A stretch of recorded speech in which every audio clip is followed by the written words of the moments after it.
Bonjour à tous, bienvenue sur Pigeon Master, le site colombophile de la Voie du Nord. Bonjour Alexandre. Bonjour Pierre, bonjour à tous.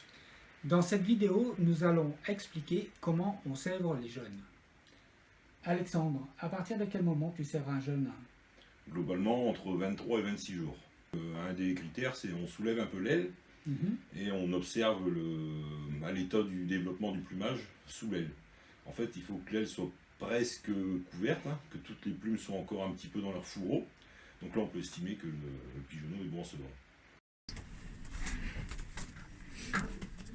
Donc là, ici, on voit en dessous de son aile que les plumes en dessous, ils commencent à bien être ouvertes, quoi. Donc là, il est juste bon à sevrer.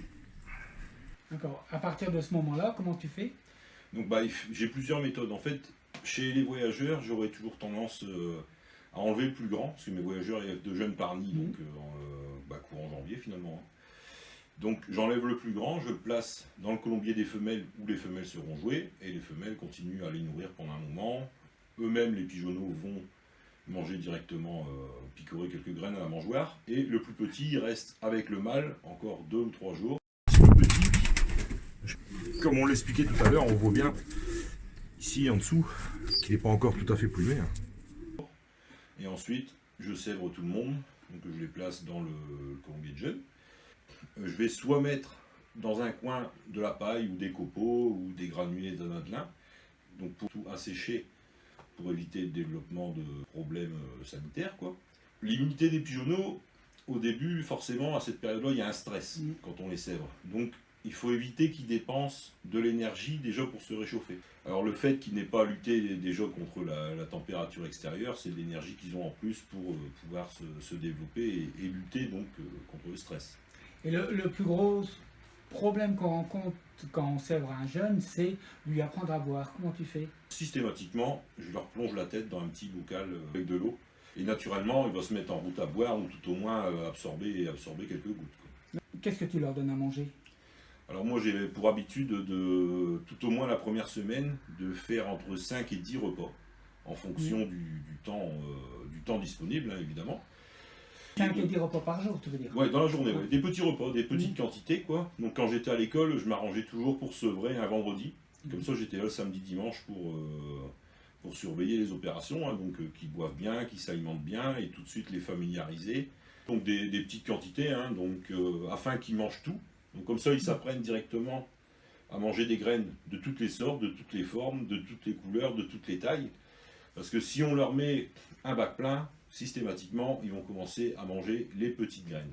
Et la plupart du temps, ils laissent de côté le maïs. Le maïs. Alors bien que le maïs ne soit pas la graine, entre guillemets, principale, mais il est quand même important qu'ils mangent du maïs et des pois ou du soja toasté, enfin des légumineuses en général, afin de pouvoir se constituer le muscle. Parce qu'en fait, les légumineuses, ils apportent les protéines, donc ça va former les fibres musculaires, mais pour faire un muscle, il faut aussi les remplir avec des graisses. C'est exactement pareil qu'un maçon qui veut faire un mur, il lui faut les parpaings, donc si on fait le parallèle, les légumineuses, et du ciment pour faire les joints, les graisses. D'accord. Tu peux nous présenter les mélanges?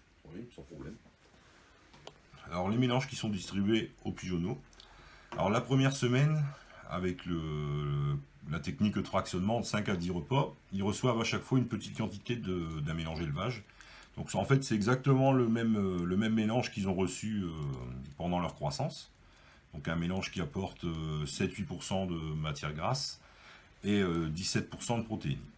Donc on voit bien sûr, il y a des pois, plusieurs sortes de maïs, un petit peu de céréales, du cardi. Au bout de quelques jours, j'aurais tendance à rajouter à la ration environ 10% de granulés protéinés. Donc pour les mêmes raisons finalement qu'en début de croissance, on va dire. C'est que c'est facilement digestible, donc ça leur permet d'avoir un apport nutritionnel intéressant et sans trop se fatiguer. Les granulés sont relativement appétants, donc à chaque fois qu'ils vont recevoir quelques granulés, c'est tout de suite la fête parce que le goût leur plaît, quoi. C'est leur petit dessert à eux, leur petit chocolat. Est-ce que tu utilises des cacahuètes? Non. Ils vont être à ce régime alimentaire-là jusqu'à 8 semaines après le sevrage, ce qui leur aura bien laissé le temps de faire leur croissance, leur ossature et leur squelette. Ensuite, j'aurai tendance à alléger la ration. Donc on passera au mélange qui se trouve ici.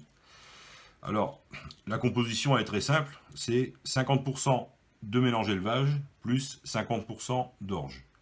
Alors j'aurais parfois tendance, au fur et à mesure du temps, à ajouter un petit peu plus d'orge, si je souhaite que la volée soit un petit peu plus vive et un peu plus longue surtout.